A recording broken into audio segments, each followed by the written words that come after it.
Dollar. Dirt and money, no soul. Had to go and get it, ain't no time to kick it. Got a stack of flip for my foes. Dollar. Please tell me you can hear me. Don't turn your back and don't neglect me. Just let me know if you need me.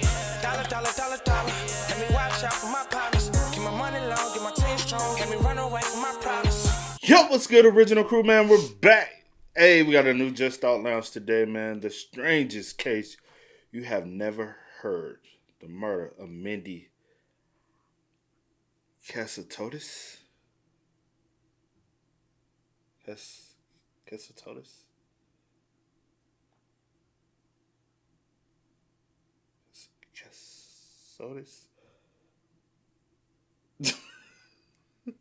See, why you looking like that? You look dead in the face. What? I'm processing the name. But I'm finished.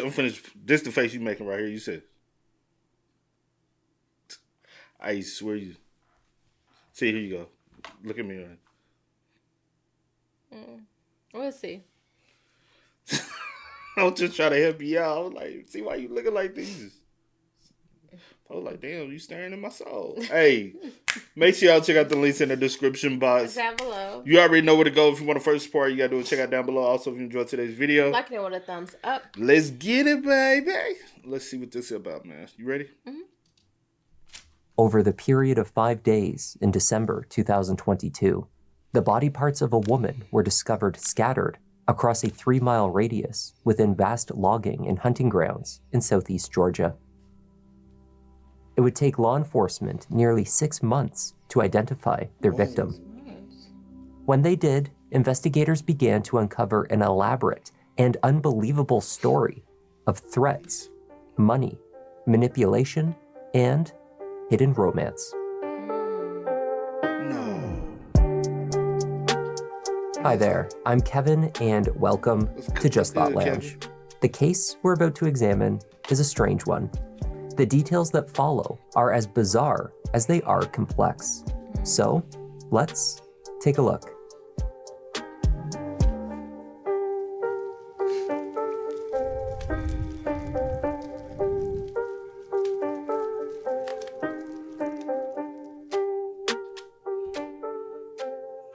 The Portal Hunting Club in Riceboro is the oldest in the state of Georgia. Located on the edge of the Bulltown Swamp, where Long, McIntosh, and Liberty counties meet, the club covers a vast 13,000 acres. At just before 5 p.m. on December 2nd, 2022, 2 hunters out with their dogs in the woodland near Jones Road made a successful shot at a deer. When the dogs ran towards their kill, however, they did not lead the hunters to an animal carcass. What they found, not far from the road, was a human torso. It belonged to an adult white female. Law enforcement descended upon the scene and began the laborious process of combing through the massive woodland in search of any further remains. Over the following days, more body parts were discovered scattered in the woods, near the roads often used only by logging trucks, hunters, and some locals. 2.5 miles from the torso, a right leg was found by another hunter after he spotted a buzzard circling in the sky above. A left leg was sniffed out by a dog shortly after. On December 7th, 5 days after the torso was first discovered, a searcher spotted an area of disturbed ground near a tree. Its roots appeared to have been damaged. Digging into the soil, searchers pulled the head of a 40-year-old woman from the ground. It had been the only part of her body to be buried. The identity of the woman in the woods was unknown. Dispersed throughout the roughly 3-mile radius in which she was found, however, were clues indicating how she had gotten there. In the area near the torso recovery site, a large black tote was left upside down on the woodland floor. Feet from this tote was a red-handled Milwaukee brand utility knife. There were disinfectant wipes scattered across the area, over a dozen of them. Whoever had left the items behind had wiped them down thoroughly. There was no DNA found on the knife. In the bottom of the black tote was a substance that later tested positive for human blood. The DNA sample returned no matches to individuals known to law enforcement. A second large tote, this one gray in color, was also recovered within the vicinity. This container had been likewise wiped clean, presumably by the same Clorox wipes. After discovering blood residue in this second bin as well, investigators speculated that they had been used to transport the heavier body parts from the road to just inside the tree line, where each piece was eventually found. The remains had not been in the hunting grounds for very long.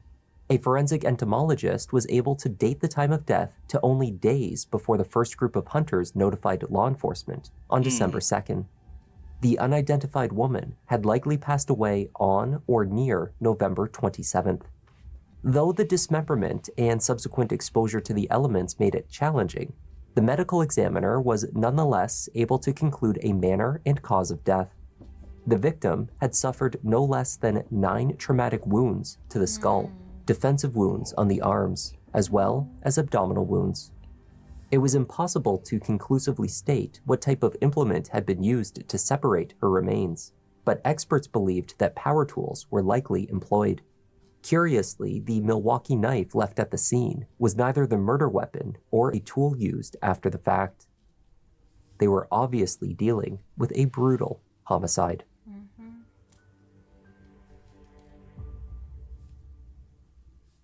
Investigators attempted to identify the victim through her fingerprints, but failed to return a match. The same was true for her DNA.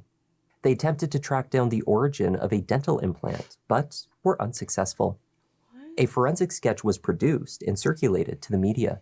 Each tip they received then needed to be tracked down. Weeks and months passed with no identification.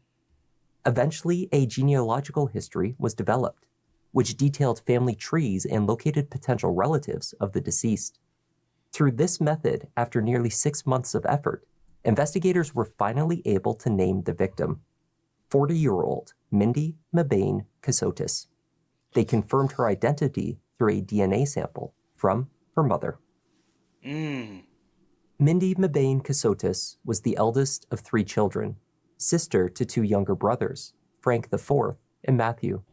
She had been particularly close with her parents, her mother Betsy and her father Frank III. Mindi was known to be bright, curious, as well as ambitious. She held a master's degree in public service. After years working as a legal secretary in the corporate sector, she made a move to the world of nonprofits. Her desire to help others drove her forward. Mindi cherished lifelong friendships and had a loving, close family. Her husband, a man named Nicholas Kassotis, was a Navy veteran who served in the JAG Corps as a prosecuting attorney. He was a decorated naval officer and had 2 tours in the Iraq War. Nick was also a former employee at the Pentagon. After the 2 married in the autumn of 2016, they lived for a time with Mindy's family at her brother Frank's home with his wife and baby daughter. Later, they moved into a bungalow in Savannah with Frank III and Betsy. This was the house where she lived at the time of her death, along with her husband and parents. It did not seem possible that Mindi could simply disappear without anyone noticing. Facts. When Mindy's family was informed of the identification, the news of her death was not surprising. The news that she had been brutally murdered certainly was. According to her parents, Mindi had passed away in early December from a stroke while in hospital being monitored for blood pressure issues. It was a devastating... No. And that's probably another reason why it was so hard for them to locate her. They already think she dead. What is happening? That's what he said, right? Yeah, that's what he said. And also, these photos right here don't look the same. If you tell me, hey, we look for this woman, would you assume this is this woman? I mean, I guess it's pretty close as to what they, I guess, had, like, as far as sketch-wise, I guess. But also, I wouldn't be thinking that it's my child, regardless if I seen it or not. True. Like, because I'm thinking my child deceased. You know what I'm saying? Yeah. So I'm like, oh, like, I see the resemblance, but yeah. I don't know, this shit's strange, bro. While in hospital, being monitored for blood pressure issues. It was a devastating loss, made worse, they said, because Mindi had been 8 months pregnant. She was to give birth to her first child in January. Nick Kassotis explained to investigators that on the weekend after Thanksgiving, while his in-laws were away, his wife had been taken to a birthing center to be treated. Days later, he received a call to collect her. When he arrived, he instead received the horrible news. I was given an address in Savannah.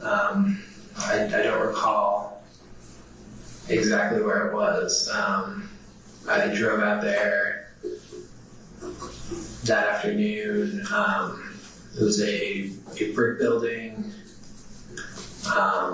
Somebody was waiting outside and brought me into, like an office, and said that Mindi had passed away. Okay. He said that she just passed away very suddenly, and that they thought it might have been her heart, but they weren't sure. They told you that she had passed away. Yeah. And what did you do then? I yelled and sobbed. Okay. I was a wreck. I said they didn't have a funeral? I'm just so confused. But okay, I know we're going to get the information. And why is it randomly that she was pregnant, but he had admitted her to something? A birthing center. Why would you do that? Some people have their babies at a birthing center instead of like in an actual, like a hospital. Yeah. And you did it while her family was away, right? Yeah, like it's just strange. Whole story strange. Nick explained that an autopsy was meant to take place, but the next time he heard from the facility, it was not with these results, but to inform him that Mindi had been mistakenly cremated. Somebody contacted me and said that they had cremated her body. I was extremely upset. I thought that I was going to, get to make a decision on where she was sent. You know who that person was? No. He said that the fee was $5,000 payable in cash. Okay. Did you pay that? I did. I met him the next day in Montgomery. I withdrew $5,000 in cash. Did you ever inquire about a death certificate? No, I did not. No, I should have.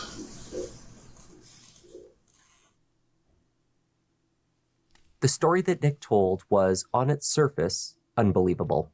And not only because Mindi had obviously not been cremated. The widower had been unable to provide the name of the facility where Mindi had been treated and died. He could not provide the name of her doctor or any of the other medical staff. The man he met in Alabama to receive what he thought were her ashes was likewise a complete mystery.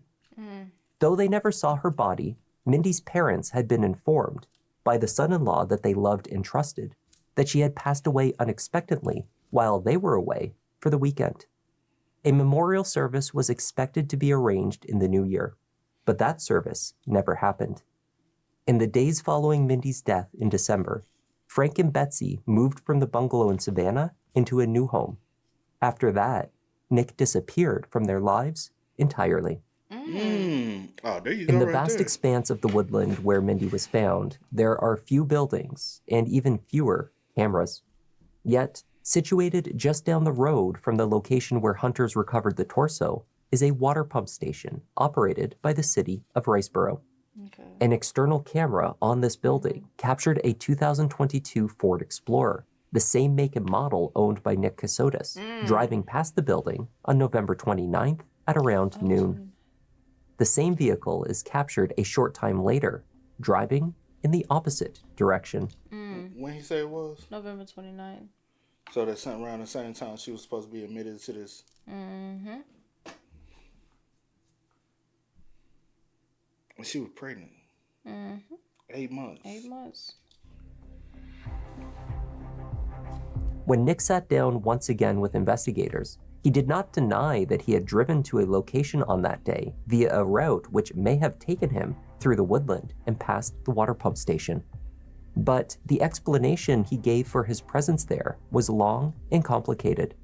It all began, he said, 5 years earlier in 2017, when he and Mindi began receiving threats to their lives, experienced vandalism to their property, mysterious withdrawals from their bank accounts, and other harassing behavior. This alleged harassment escalated to a physical attack by men at his home wielding a baseball bat, he claimed. Nick explained that he and Mindi had been living under the radar for years before she passed. They had been moving constantly to try to stay hidden from those that wished to do them harm. The investigation and their security concerns were being managed by someone he had believed to be an FBI agent by the name of Jim McIntyre. Agent McIntyre oversaw a security team that issued Nick and Mindi instructions on how to stay safe. Jim, okay. Yes. The last name McIntyre. I quite honestly, I feel like he's lied to me so much that Have you ever met him in person? I have met him in person, yes. Where'd you meet? I've met him multiple times. He's shown places where we were, told us that he thought it was time for us to move, to find a better place. What sort of lies? He was asking you to lie on his behalf. What do you mean by it? Sometimes it was a matter of like telling us stuff that I have reason to doubt, that my parents were not actually my parents. Sometimes it was. So he told you that your parents weren't your parents? Yes. Okay. And how did he get that? What was his source of the information? He had me take a DNA test and told me that the result that he had gotten a sample from them. Okay. He would put me on the phone with people he said were investigators that I questioned whether they were. For years before Nick grew suspicious of Jim McIntyre, the Navy vet had believed what Jim apparently told him. This included one central lie, that Nick's father, Wayne Kassotis, was not his biological father and was in fact the person behind the threats, harassment, as well as the physical attack with the baseball bat that Nick had allegedly suffered. Nick's belief that his life was in danger was integral to understanding the steps he took around the time of Mindi's death. The couple were always following instructions from Jim and his security team, whom they trusted unquestionably to protect them. How can I get in touch with Jim? I don't know. How you don't know, bro? How would you get in touch with Jim? He would message me daily, and I would respond. His number would change, and then I would just switch to the new number. On the morning of November 29th, Nick claimed to have been directed by his security team to pack his and Mindi's personal belongings into large plastic totes in preparation for a move from Savannah. It would be one of over 50 moves the couple made over a 3-year period, ostensibly for their own safety, always at the direction of Jim McIntyre. Nick was given GPS coordinates to the location where he was to deliver these containers. The man who received them would ensure they were moved to their next rental. When he reached the designated place, which he said was a house, he was met by an unknown red-headed man who collected the totes. I removed the things from the back of the car, and I don't know. Where were the things left? You said you removed them from the car at his house. Where were they left? Like just on the ground? Yeah, he said he would take care of them. Okay. And it wasn't your personal property that was in those containers, it was Mindi. No, sir. I have this in case myself. It's your laptop. You did hack on yourself. With your wife's dismembered body. Sir, that's not true. That is true. As he approached the dense woodland with the black and gray bins, he was told to turn off his cell phone, which he did, for roughly 2 hours. The Ford Explorer, however, continued to track his movements. He was in the vicinity of where Mindi's remains would be found for roughly 2 hours. Your 40 minutes that you're there, you're at the exact same spot where your wife's torso was found. The other stop where you dug with the shovel And hit roots. and hit roots, that's recorded on the very same information. The next spot that you stopped and buried her skull is covered. The exact same stuff. Even the next spot with the leg is covered. There's no issues here. It's very clear. GPS tracking not only placed Nick at key locations across the logging grounds, but also making key purchases. He made 2 stops before reaching the hunting club, the first to get gas, and the second at a Home Depot, where he purchased one red-handled Milwaukee utility knife. Earlier in the month, he was captured at a Home Depot once again. On that occasion, he purchased a shovel. Forensic experts descended upon the short-term Airbnb rental in Savannah, where Mindi had spent her last days. Luminol testing of the floor lit up an area that appeared to have been cleaned of blood. There were tiny, nearly invisible reactions also made by the chemical on the walls. It was the futon, however, that told a clear story. There was a large stain visible on the fabric, even to the naked eye. Initial tests confirmed blood. When the fabric was removed for further testing, it showed the blood had seeped into the mattress. The results on the test sample came back conclusive. Mindi Kassotis' DNA was a match. Based on how the futon mattress was situated on the frame, the location of the stain suggested that Mindi had been in a seated position when the fatal blows were delivered to her head.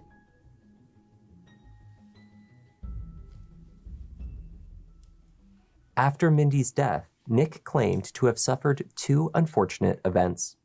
First, he witnessed an unknown individual break into his car and take a backpack, which contained 2 laptops and a cell phone.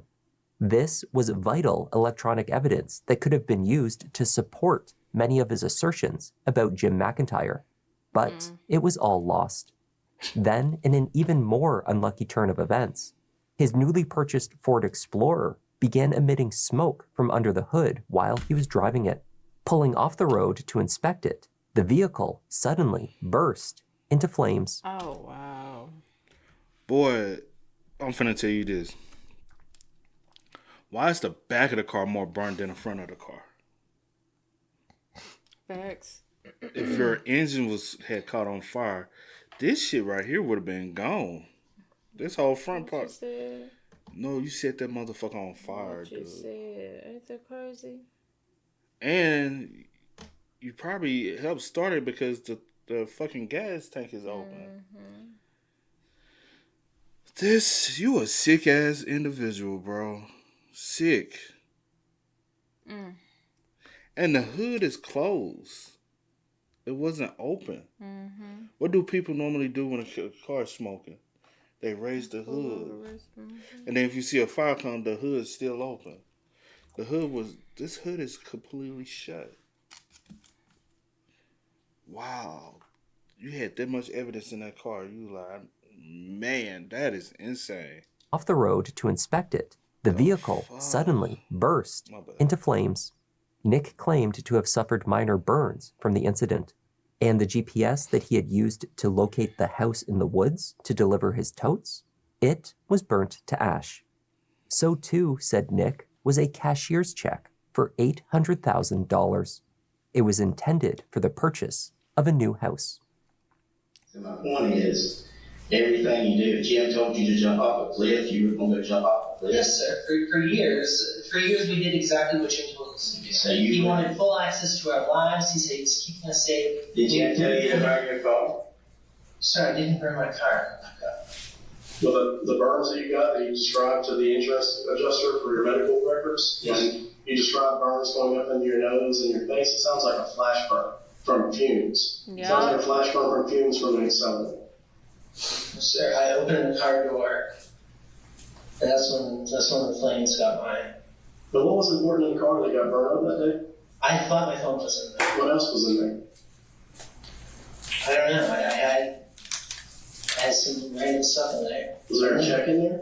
Yes, there was a check in there. What was the check for? Insurance for a house. And what was the insurance company going to do about that? I don't think the insurance company had anything to do with the check. Was it a sizable check? Yes, sir. How much? $860,000. Just gone.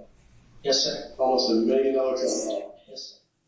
And back up a little bit before that, when you start getting pressured to move into a house and get away from Airbnbs, the car mysteriously burns with all your money in it. So you won't be able to close on a house permanently. So was it time to look for a new wife? Yes, sir. In September of 2022, when Mindi was still alive and apparently pregnant with their child, Nick began private messaging an author and independent film producer whose work he admired. That writer, Samantha Cole. That Nick. Oh, not That's what he is cuckoo, bro. Because he's obsessed with these boy. He's somebody to be scared of for real. Cause you don't know what's going on in that little small brain of his. That little peanut brain. You writing this whole elaborate story in your head. It doesn't even make sense. It doesn't even huh? They ain't talking about $800,000 trade. Bro, y'all was homeless. You bouncing from this person to this person. That's sad, man. Bro, and I wonder where the $800,000 did you get that from a life insurance policy or did he say? He ain't say because it probably don't exist. But they'll be able to track it. And the whole story of the bird. I mean, sending her to a thing. That's real. I was like, you was like when you said people do that. I was like, oh, okay. I didn't think people Yeah, I know a lot of people have had they children in a birthing center, but also why weren't you with her? That's what, because I was trying to understand. I'm not about to just drop my wife off and just I was trying to understand knowing, the concept. The severity of what's going on. She's pregnant. She's having complications. What was with her heart, right? And also if it is complications with the heart and stuff like that, I'm gonna And why you didn't inform her parents and her family that she was going... it's just a lot of things that just don't make sense. One, my first thing, since she is having, I get that she's pregnant, but she's having these, I'm gonna take her maybe, to a hospital. Just to make sure everything good. And then if it was y'all plan to have the baby in a birthing center, then yeah, we can make sure this is good and then we can go, to the birthing center or, go that route or whatever. But the fact that you just dropped her off, left her, and then just took someone's word that, hey, she passed, we accidentally cremated her. You didn't get a death certificate. Just so many things. Be for real. Who do you think people are stupid or dumb or also even on her family, bro? They didn't do enough to verify on their own. But I do understand she's grown and she's married, so the responsibility and duties... And it is somebody responsibilities and duties is on the husband because that is her partner now. So if something happened, But I feel like y'all should have did more to confirm that she was deceased as well. Y'all could have said, hey, does she have a death certificate? Can we see her death certificate?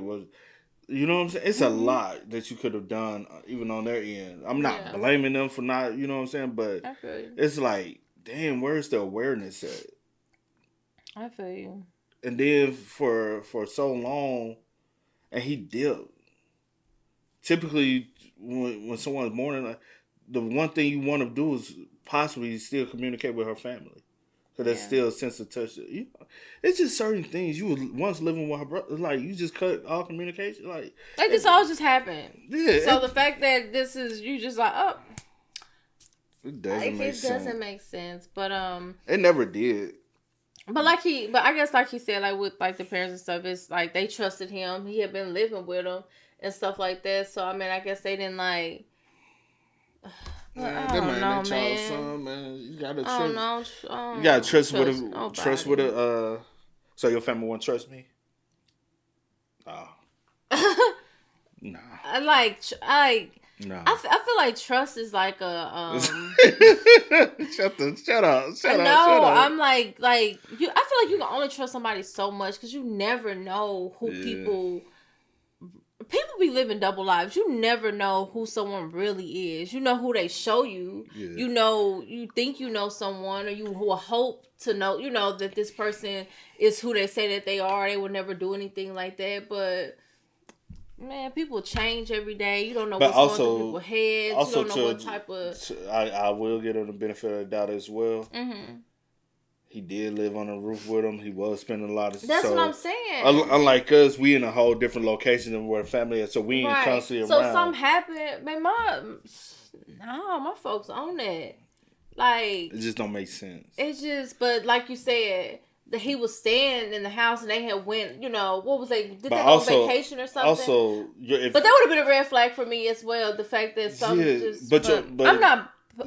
Put reverse situation. Mm-hmm. If we was in a situation, your mom would have been like, "Some just don't seem right." Yeah, my mom would say, "Some just don't seem right." And we don't know. They probably did feel that way. We don't know if they did. We don't. So I'm not putting it. They lost a child. Yeah. So. Yeah. Yeah, I can't put that on him, but it's just, I don't know. And independent film producer whose work he admired. That writer, Samantha Kolsnick, is the author of a handful of dark fiction novels, including one entitled True Crime. Nick and Samantha bonded over a shared interest in the genre. Indeed, Nick had completed his own short story entitled I Think My Mother-in-Law is Trying to Kill Me. Originally published on Reddit, Nick claimed to have sold his work to Sony for film rights worth over $300,000. I found one store today that I was obsessed with, and I went to go message them because on No Sleep, you also have to ask for permission to use their stories. Oh. And they actually sold the story to Sony, and it's being turned into a movie. Wow. So I couldn't even read that one, but they had a bunch of other stories that I was like, okay, this one is amazing. Yeah. Let's do this one too. Within months of Mindy's sudden death, Nick legally changed his name to Nicholas Killian James Stark, married Samantha, the fellow dark fiction writer, and moved to Pennsylvania. Wait a minute. He told Samantha... I'm sorry. I don't know why you was too busy trying to stand and look at me like, come on. I thought you were saying something. I never said anything. Let's do this one too. Within months of Mindy's sudden death, Nick legally changed his name to Nicholas Killian James Stark, married Samantha, the fellow dark fiction writer, and moved to Pennsylvania. He told Samantha that Mindy had died years before, in 2020. He also lied to her by omission when he failed to tell her that Mindy was not his first wife. Yes, sir. Okay. What did you say on that marriage license? I said that I'd been married once. I said that Mindi passed away in 2020.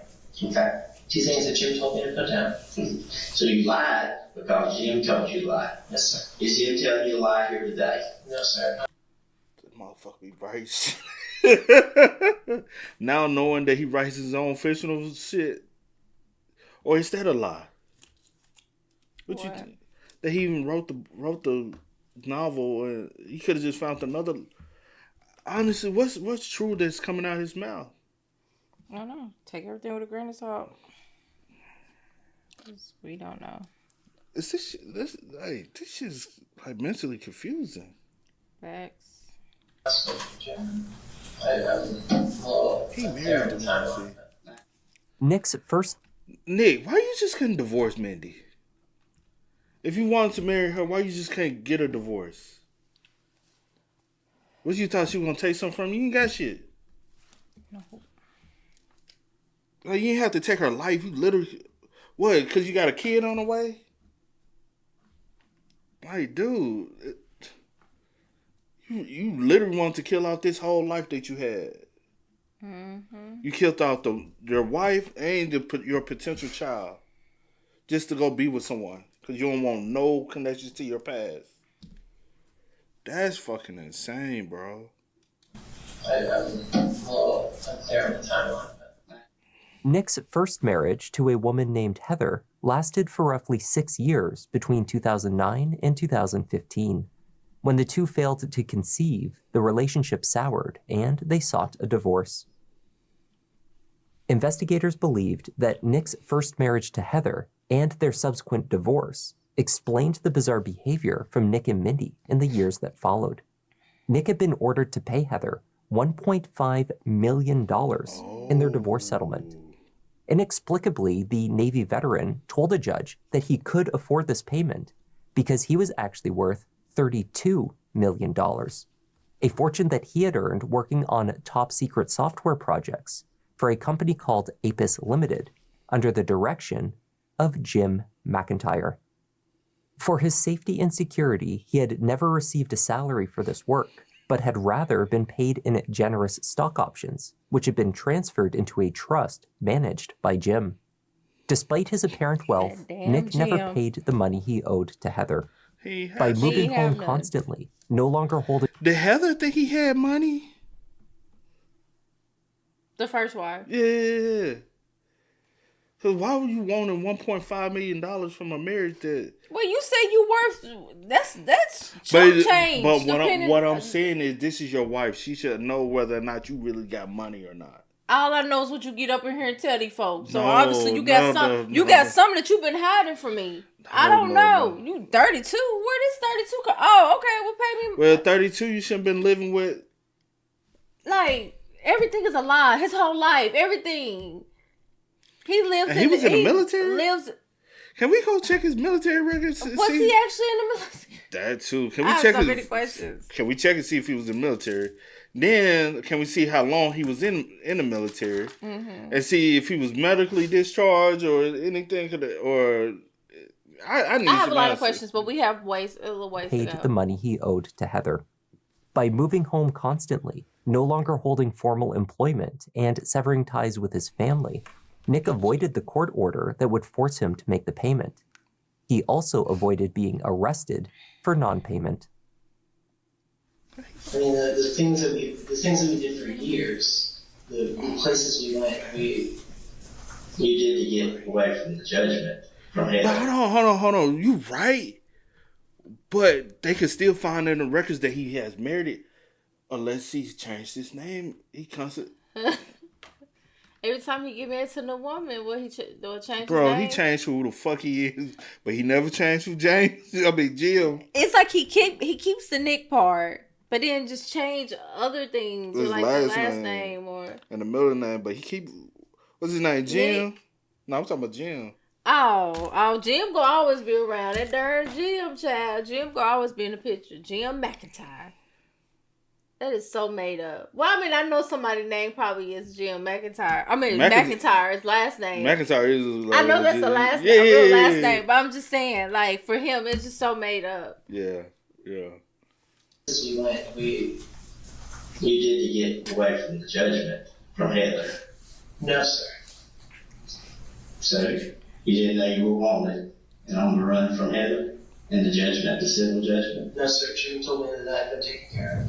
How did Jim take care of that? I don't know, sir. When you testified that you had $32 million, Yes, sir. that was true. I believed it was true, sir. You believe it's true. I believed it was true. I don't know what to believe anymore, sir. Okay. Why did you believe that was true? Because I had documents that had been provided to me that I had $32 million. That you didn't earn. No, that I didn't. I had worked around the clock on these projects. Okay. So you thought it was from your project. So Yes. working around it. And you had $32 million that you did have. Yes, sir. Okay. Investigators believed that Nick's first marriage left one other lasting impact: his desperate desire to have children. After a devastating miscarriage signaled the beginning of the end for Nick and Heather, it was speculated that Mindi feared her marriage would also fall apart if they could not conceive. When Mindy's autopsy was complete, it showed that she had not, in fact, been 8 months pregnant.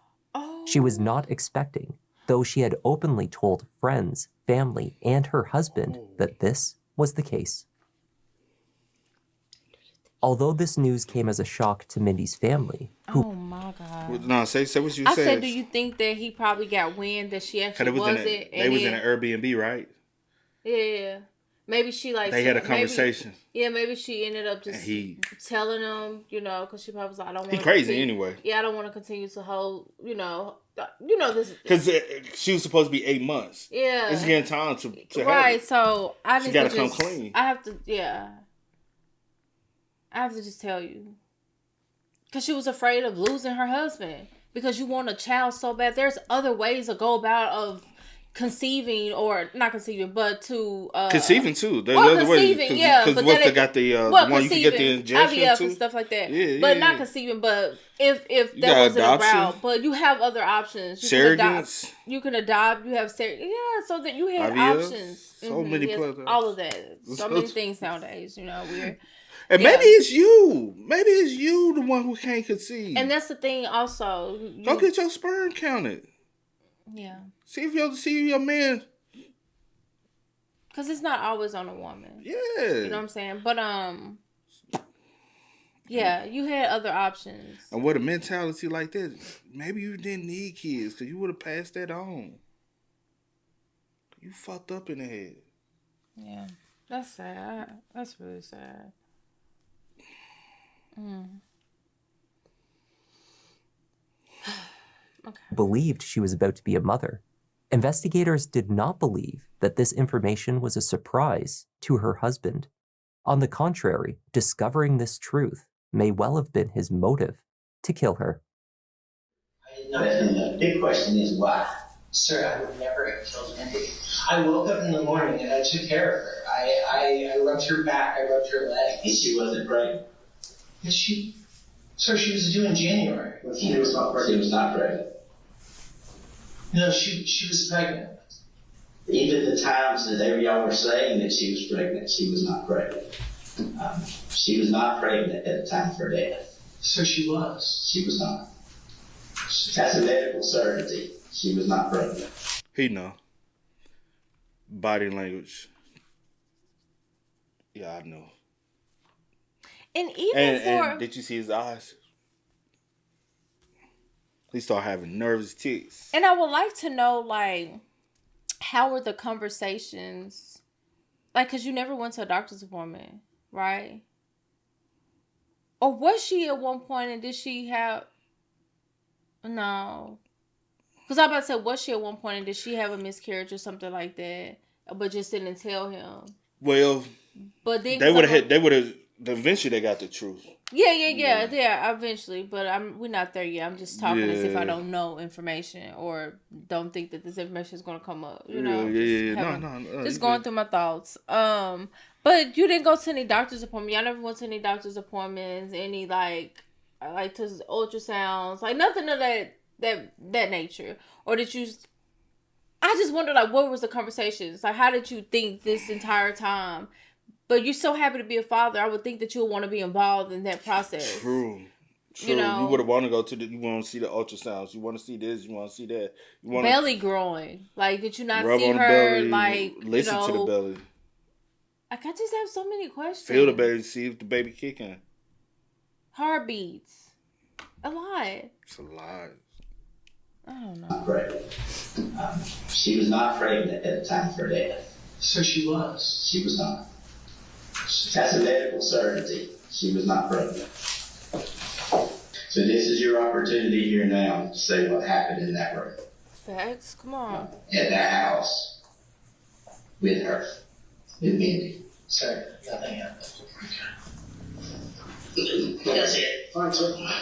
You really gonna put Frank and that's it through all this? Sir, I've never heard of you. They loved you. Sir, I love them.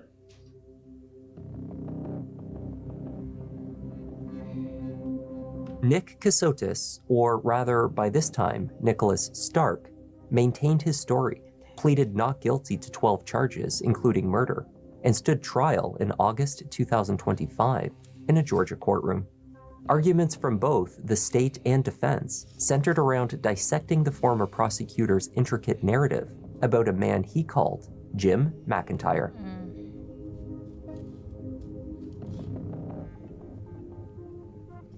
Decorated military veteran, prosecutor, judge advocate general with the Navy.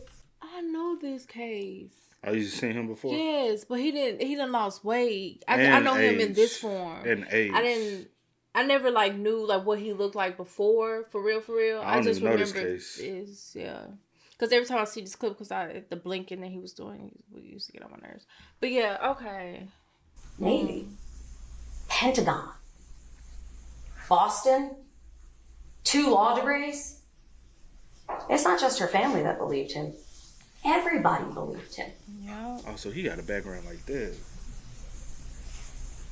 Too smart for his own good. On paper, he looked like Prince Charming.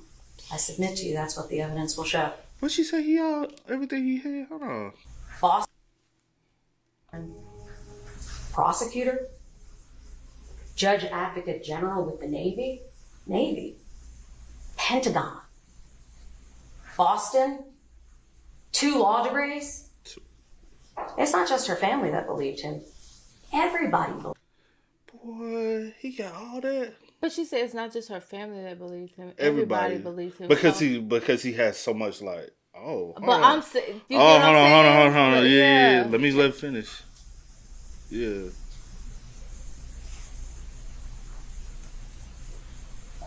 On paper, he looked like Prince Charming. I submit to you that's what the evidence will show. My client, Nick Kassotis, is not just an accomplished attorney and decorated JAG officer who served his country in Iraq and in the Pentagon. I'm about to say. He is also a man who lived in fear. Relentless, all-consuming fear. Fear of what? His wife, Mindi, also lived in fear. Virginia. Mr. and Mrs. Kassotis were told that they were targets.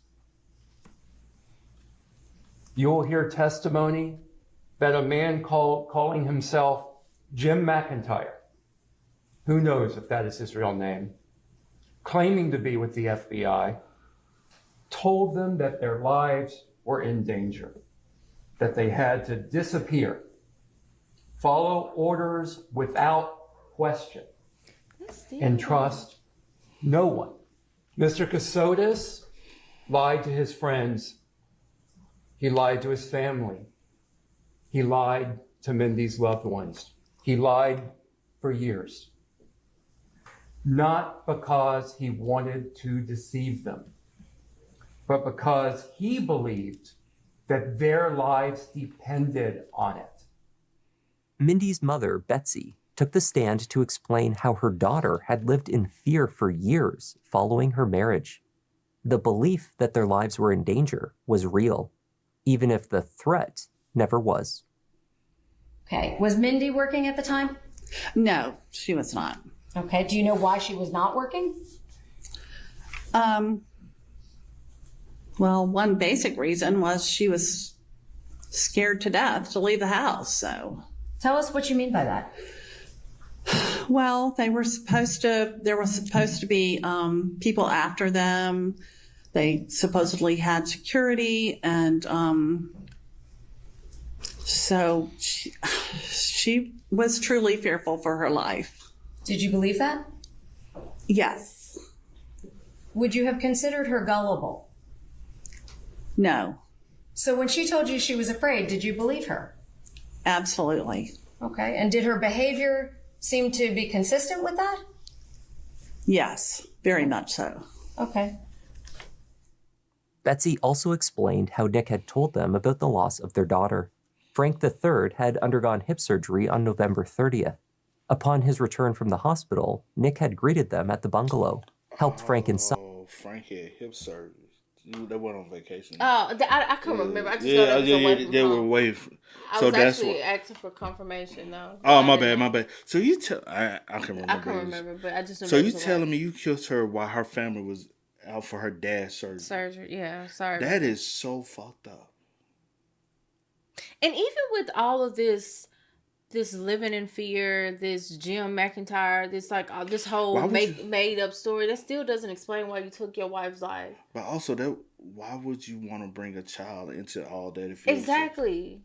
That's a lot. It's a lot for you two, so to be a lot having that's be for real. Like, nothing is making. I think he's just too smart, where his brain is just. Oh my. No wonder why the first wife wanted 1.5. He was a lawyer. He worked for the Pentagon and in the military. He had money. Supposedly. You was so a person said that he had money. And cared for him. After getting his father-in-law settled, Nick said he was going to the hospital to check in on Mindi. When he returned from that visit, he delivered the heartbreaking news. And he just started bawling, crying hysterically, and talking, and I really couldn't even understand much of what he said. So I said, please come out and sit in the living room, the den or whatever, and tell us what's wrong. And so that's when, all I could really understand was she's not coming home. So, and he met Mindi. Is that when he told you? Yes. And when he said she's not coming home, did you understand what he meant when he first said it? No, not really. The way he was crying, I figured it was not good. Okay. So. Did he eventually tell you she died? Yes. And he did not know he didn't know exactly what had happened. He said he'd been texting her all morning and she didn't answer, so he thought she was sleeping. After moving them to a home in Hilton Head, Nick parted ways with his in-laws. What happened next explains why, when Nick disappeared from their lives so soon after Mindi's death, Mindi's parents never looked for him. The security team at Apis Limited sent Betsy and Frank an email. When he left Hilton Head, did you expect to see him again? Yes, we did. Did you ever? No. So you got an email notification from the security team that he had been in a terrible car accident? Yes. Was there any follow-up communication from the security team concerning his condition? Yes, I believe it was several weeks later we were told that unfortunately he had died. We were already grieving for Mindi, and then we were grieving for him. So. Wow. He fucked up, bro. Wow. Nick's first wife, Heather, explained to the jury that she went to great lengths to obtain the $1.5 million settlement from her ex-husband after he testified that he was worth millions. However, in that testimony at their divorce hearing, he did not explain that covert FBI agent McIntyre was in control of his millions in a hidden trust. Instead, he stated that it was Mindi that was withholding the money. The judge was very upset after he heard Nick testify under oath that he not only had the money, he had more than enough of the money, and that he just was refusing to pay it. So the judge was not very kind. He admitted having how much money? $32 million. Mm. And did he tell the court he was having difficulty accessing that money? Yes. What did he tell the court? He told the court that his current wife, Mindi, was holding his funds and that he thought that she had a claim to it because it was earned during his marriage with her. Okay. And so that $1.5 million that he had agreed to pay you, he agreed to that. He agreed to the $1.5 million in the course of the negotiation, correct? Correct. And had you seen any evidence that Nick had $1.5 million? No. Have you seen, or at the time, or at any time, did you see any evidence that Nick Kassotis had the $32 million that he said he had? When he testified under oath. I understand that. Did you see any documentation of the $32 million? No. Bank statements? Oh, yes. That showed $32 million? They were fake, but yes. And when you followed up on that, do you remember the bank? Bank of America? Okay. Did you do anything with Bank of America to see if there was $32 million in there? I tried filing the judgment in every single banking institution in the Virginia area, sir. And were you successful at getting the $1.5 million from any of those banks? What you think? What did they say about the $32 million when you presented Bank of America with those statements? They've never heard of them. Nick's third wife, Samantha, testified that Nick manipulated and lied to her. Damn. This is third wife? That's the third one. That was the one he was doing writing with. Yeah. Yeah, that's the third The one. first wife and the third wife don't look. Yeah, that's the third wife, Samantha.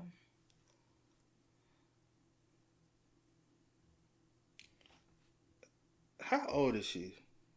Too. How old is who? The third wife. Because the third wife looks a lot younger than the first wife. Mm-hmm. And the type ain't the same. I feel you. You get what you see what I hear you, yeah. Did you know Mr. Stark's marital status? I believed I had. He told me that he was a widower, and that he had lost his wife and his unborn child about 2 years prior, and that they had both died in a hospital. He told you that in October of 2022? Yes, in on Twitter. Premeditation. That's first degree right there. October of 2022. Lost his wife and his unborn child in the hospital. And this wow. And what story did he tell everybody? You did all of this November 29th. And what story did he tell everybody? Yeah, told people the story. And then, wow. That's premeditation. Yeah. That's first degree. In the direct messages. Did you subsequently determine that that was not correct? Meaning, did you find out from law enforcement that that was not the case? Oh, I found out from law enforcement that was not the case on the date of his arrest, and that was not until May 2023. As they had started corresponding via Twitter messages, she had asked for documents to verify his identity. He sent her a Georgia driver's license, later determined to be photoshopped with his desired last name, Stark, which he hadn't yet changed. Bro, you can tell this is Photoshop, bro. The font ain't even the fucking same. Even like this, all this. Now, I don't know, because I don't know how, with the photos and stuff, how they... Well, I was just talking about the line here, but I don't know if that was supposed to be like that or not. And then issue date right here, it's been Photoshopped. Start, Photoshop. Even the date of birth looked like it was Photoshopped. Everything, bro. That's crazy. And I'm somebody who used to fuck with Photoshop. You know what I'm saying? Do some things with Photoshop. And it's just clear blatant. Now, hold on. Date of birth could be real, but I'm not 100% sure. Because I'm saying like the start most definitely is Photoshop though. He also sent her an employment letter from the fake entity Apis Limited. The couple became engaged in February and married in April, just months after Mindi's actual death. In March of 2023, Nick's Ford Explorer burst into flames containing the check for their new home, which Samantha believed he had the funds to pay for. She told the jury that Nick wanted to try for children right away. After learning of her husband's past, Samantha had the marriage annulled. Nicholas Kassotis took the stand in his own defense. He testified for hours about his past, his marriages. He is cocky. Very arrogant. Think he know. Think he can outsmart everyone. That's what it is. He think he's the smartest one in the room. Mm-hmm. I worked in the Navy. I was high ranking in the Navy. I have 2 law degrees, and I work for the Pentagon. I'm smarter than all you all. No, you're not, bro. This is regular real world society. Yeah. You ain't in those spaces anymore. And his interactions with Jim McIntyre. Nick told the jury that despite what his first wife said, they had never tried to have children. She ultimately decided that she did not want to have any with him. Did you ever have children with Miss Bassett? I did not, no. We discussed it many times. At one point, we both got tested to see if everything was in working order, but she chose not to take the medication and therefore we never had children. There was never a pregnancy or the attempt of a pregnancy. The mysterious Jim McIntyre entered Nick and Mindy's lives following their first wave of vandalism, threats, and strange bank account activity in 2017. Nick testified that the man who claimed to be an FBI agent came to their home and offered to look into their case. So some random... Shouldn't you, with your resources from working with the Pentagon, be able to tell whether or not this is legit or not? Yeah. So, it's just so many red flags, bro. An individual shows up at your house, says he's with the FBI, and claims to be a man named Jim McIntyre. What did you do to verify that information? I didn't verify it. Mindy believed that she had seen a badge, or she told me at the time that she'd seen a badge. I had no reason to doubt that he was who he said he was. It didn't cross my mind that somebody else could have shown up. Somebody with a military backing work for the and there's a law. You telling me you? Yeah. 2 law degrees. 2 law degrees. Not 1, but 2, child. And you don't verify? Yeah. You don't fact check? And you was... Come on. At my house at that time. After lengthy investigations and the consideration of many leads, Jim concluded that Nick was being targeted by individuals claiming to be his family members. Throughout this period, he and Mindy continuously moved, assisted by Jim and what he called their security team. However, after roughly 2 years, Nick began to question where Jim was sourcing the funds for their rentals and living costs. He had only just learned, he claimed, that a good friend's credit card had been charged roughly $200,000 over this time. A good friend. I had a conversation with him as to why this was, why he was charging a friend of mine's card. Why wasn't there, either coming from our own money or some sort of official fund. Why this was happening. And I made some reference to wanting to speak to his superior, and he said, Nick, I'm not an FBI agent. Why would you think that? Did you inquire of Jim McIntyre why he was doing all of this work for you if he was not with the FBI? Absolutely. What did you learn? I learned that he was the majority investor in this company that I was working for. He also said that he had worked extensively with the FBI, and I had many phone calls with people I believed to be, even following that FBI agents. According to her husband, on December 1st, 2022, Mindi Kassotis died from an unexpected and ill-defined complication or condition in an unnamed hospital facility located somewhere in Savannah. And but that evening, Thursday, December 1st, I was told that she had died. Who told you that she had died? A man at a medical clinic of some sort that I went to. Where was the medical clinic you went to? I believe somewhere in Savannah or the greater Savannah area. I don't know Savannah very well, so. What was the name? Well, you should be able to at least tell them the name or show them the location. You dropped her off. And I do apologize if it wasn't a birthing center. I don't know if I made that up in my head because I heard that whatever. So he just dropped off at like a medical center. No, I know he did. But I'm saying if that was what was stated, that was just a medical center. I don't know where I got birthing center from. I do apologize. Okay, no, I swear I make up stuff in my head. No, I swear he said it. I swear that we got that from him. Name of the man that told you that? I do not recall. And he sat me down and said, I'm very sorry to tell you that Mindy passed away very suddenly today. Did you ask to see her? I did. What was the result of that? He said I could not at that time. My understanding leaving, I don't recall his exact words. I was an absolute wreck. My But my understanding was that there was going to be an autopsy, so I assumed that she was being prepped for that, or she had already been transported somewhere for that. After collecting Mindy's ashes from another mystery man on the side of a road in Montgomery, Nick said he took them to Chesapeake Bay, where he spread them in a solemn ceremony, alone.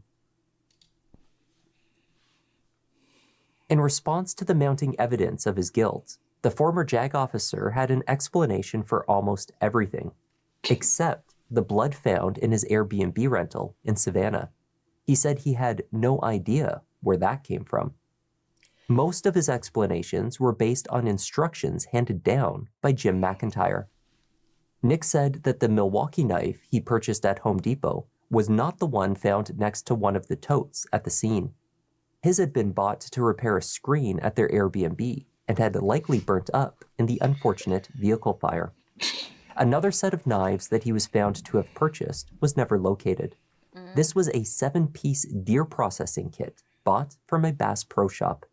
One exactly like it was sourced by investigators, and a forensic expert found that it could not be eliminated as one of the tools used on Mindy's remains. Are you a hunter?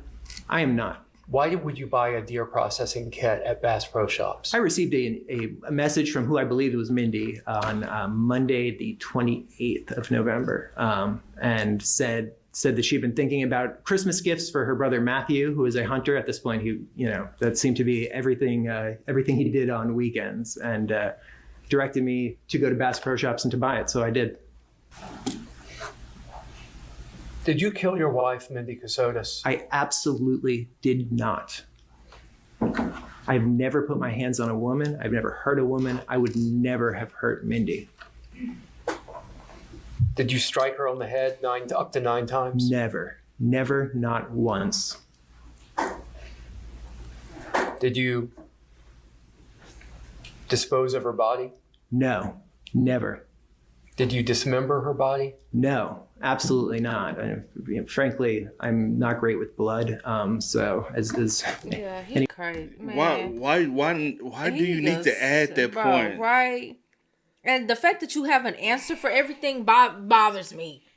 You know what he gets? Him being on the stand also reminds me of what? Alec Murdoch. Yeah. Yes. My name Alec Murdoch.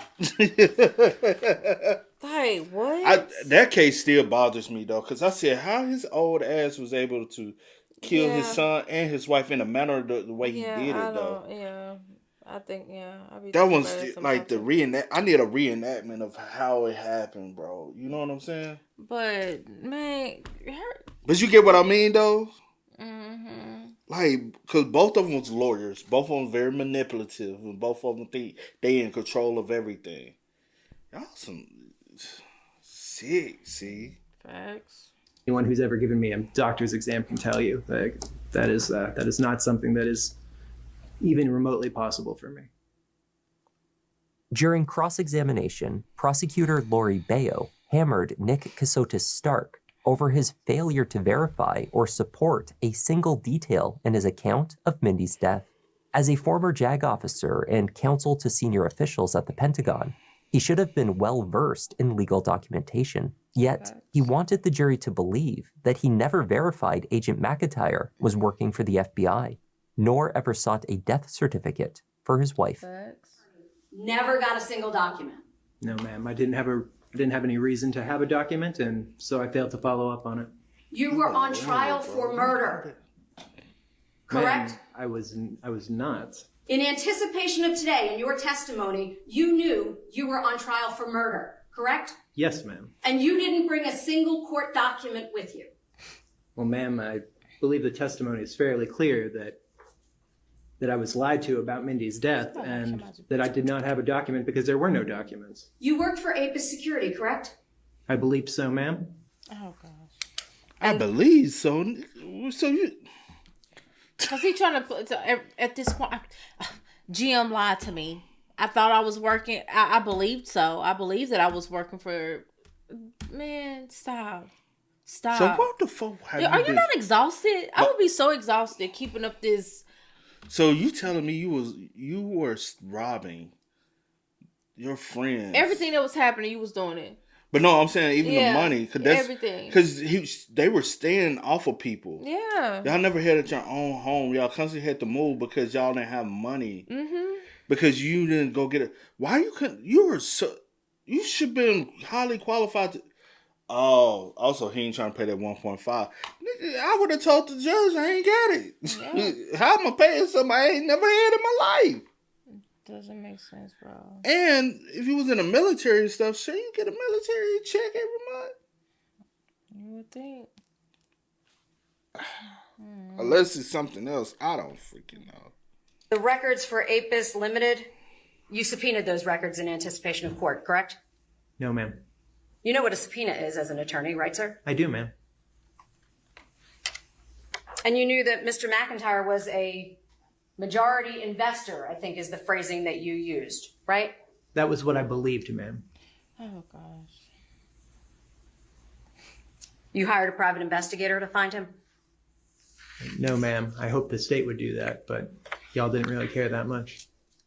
Oh, so it's everybody else. The prosecution argued that Nick Kassotis simply liked making up stories. Yes. And because of his background in the Navy and government service, everyone believed him, including Mindi. But you don't even know what the defense really countered did. That both Nick and Mindy's behavior in the years before her death were proof that they were living the reality of the story Nick told. You're a fiction writer. Yes, sir. You make up stories? All the when time. I write, yes, sir. How do we know the story is that you're telling today is not fiction? Absolutely. That you have not made this up? Yes, sir. Absolutely everything we did for 5 years makes absolutely no sense absent somebody telling us to do it. From the very large settlement I was willing to voluntarily give Heather, which would make no sense if I didn't believe I had $32 million coming in, to staying in the house at a time where the state says that I knew that I was on the run. Like I had absolutely no idea. I lived in that house for another 9 months. As you sit here today, do you think that there was a person named Jim McIntyre? I do not believe that was his name now. Oh, now do you believe? How does that make you feel? Angry, betrayed, frankly dumb. Do you know who killed your wife, Mindi Kassotis? I do not. I do not. He lived that Jim McIntyre story. He lived it. This isn't Do you a believe fiction that shit as a lawyer? You're on there. that the writer, Nick Kassotis, makes up. You know, sometimes I be thinking about that. Do you believe that shit your own self as his lawyer? Or do you have to make yourself do you really or do you not, or do you have to make yourself so that you can do what you got to do for your client? Cause I'll be like, bro. Because if I don't believe it and I'm not feeling it, I can't get up there and be. I know that's my job, and that's what I'm I guess that's the reason for. why everybody can't be a lawyer. Cause I can't just lie. I could be on the defense side. We done had that conversation before. I be like sometimes because I want to help people, especially like people that are actually innocent, But then at the same time, I be like, man, you gotta help people who are actually guilty. I gotta help people that's not, and just the way I'm set up, I just can't get jiggy with it. So yeah, that the writer Nick Kassotis makes up upon arrest. I mean, he's good. Also, for you trying to make us believe this shit, I don't even trust your ass. Good. He sold a story to Sony, but he's not that good. He's not that good that he could make up a story and then retroactively have lived it. He lived the Jim McIntyre story for years before the arrest, for years before Mindi Kassotis' murder. They actually lived like that. He wanted kids, and he found out Mindi wasn't pregnant. Because if Mindi was pregnant, you know what he doesn't do? He doesn't kill her. Because he wanted kids. He found out she wasn't. Then there's the abdominal wounds. This goes back to Mindi not being pregnant. And you're mad! She told you she was pregnant. You're mad. That's why you bury a head. That's why you stab her in the belly. That's murder, Mr. Kassotis. Mindi loved Mr. Kassotis. And she didn't want to lose him. I submit to you, she wasn't pregnant.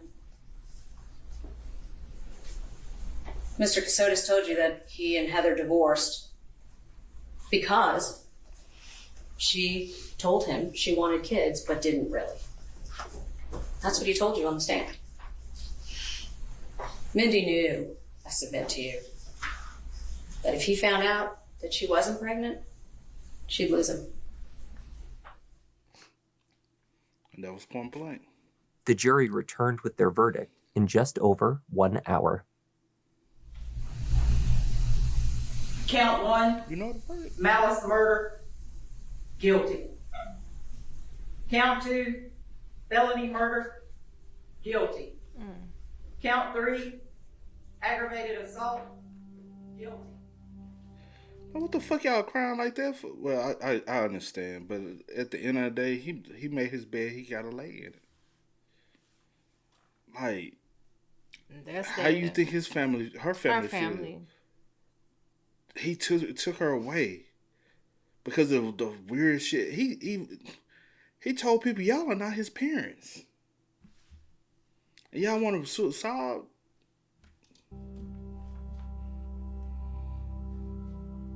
At the sentencing, Nick's parents stood up on his behalf.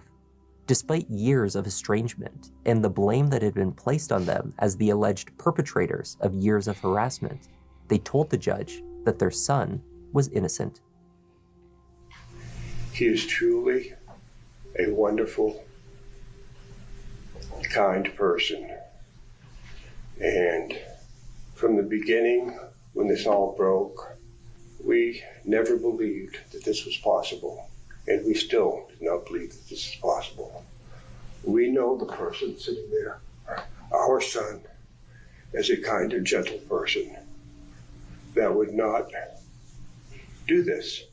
And there's really no evidence that showed that he did. He is a good and kind and gentle person. The thought that he could take someone else's life is just unbelievable, honestly. I respect the jury's work that they did, but they got this one wrong. I'm sorry. No, they did. The state requested a sentence of life without the possibility of parole. Morgan Paddock, one of Mindi's closest friends, spoke of the pain of processing both Mindi's loss and the manipulation that her friend must have suffered during her marriage to Nick Kassotis. Mindi was more than the woman found in the woods, and she was much more than a character in her husband's twisted story. But Mindi was so much more than what happened to her. She was a bright light, vibrant, generous, funny, caring, a defender of others, passionate, trustworthy, and so much more. If anyone in her life would have been in her position, she would be standing right here today speaking for them. Nick, you slowly and strategically tried to dampen her light, isolating her from the people she deeply loved, robbing her of time, laughter, creating memories and peace, always living in fear and isolation. She loved you and trusted you to tell her the truth, to protect her, to live out your marriage vows. And yet you were the one that she needed protection from. In August 2025, Nicholas Kassotis Stark was sentenced to life without the possibility of parole, plus 25 years. Good.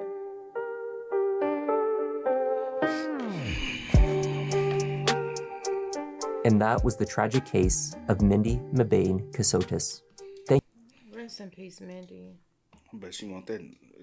Rest in peace. That last name, she probably throw it away. And you know, I was just thinking, he didn't show not 1 ounce of emotion. Like, no tear, no nothing. Even if you faked it, you didn't do nothing. Because he don't care. Because you don't care. He only wanted what he wanted. World, your own fictional freaking world. And like the friend said, you robbed her of so many years of living just a normal life. All because she loves you. She moving, boom, boom, boom, thinking what you're saying is true. That you would, because it sounds so believable with somebody with your background. You was in the military. You worked for the Pentagon. Yeah. You was a lawyer. Ain't no telling who's after you. Did you cross somebody that you wasn't expecting to cross at one point? And so she's like, all right, we're panicking. Let's figure it out. Here, there, not really being able to have, all because you were selfish, bro. Like, spend time with friends, be out and about, because I'm having to look over my shoulder. Someone's after us. Like, I can't be without, having to be under you 24. Like, yeah, that's so sad. All for you to take her out like that. All for you to take her out like that. And I do believe he killed her because he found out. I think that was the motive. And then he went punching her in the stomach. Yeah. Hit her, and he beat her beyond what he... No, because he prepped. No. He prepped. He planned on it. He planned that, bro. He planned it because in the beginning of November, they got photos and video you going into these different locations, buying the tools. You're not a hunter. You're not none of that. So why would you be buying certain tools? And then point blank, you told Samantha in October that they were already deceased. You killed but maybe in his mind he thought she was pregnant. I don't know. Think about it though, because he told her in October that his wife and unborn child. I'm trying to get it out. Yeah. My bad. Sorry, I wasn't trying to. Unborn child died. Yeah. And he was a widow. You said that, so she probably didn't tell him. He probably thought when he killed, he wanted to go be with her. Yeah, it's one of the two. One of the two. Or all of them. Or a combination. Two things can be true at the same time. That's I don't know. But definitely rest in peace to Mindi, and my condolences to her family as well. Family and friends as well. But that's heartbreaking. Very much so. But hey, man, y'all spam us up in the comments. Y'all let us know y'all thoughts about it for us in the comment section down below. But until next time, y'all know how it go, man. I do go by the name DJ New Kid. This is Sierra Nicole. We are. We out. Please tell me you can hear me. Don't turn your back on the class.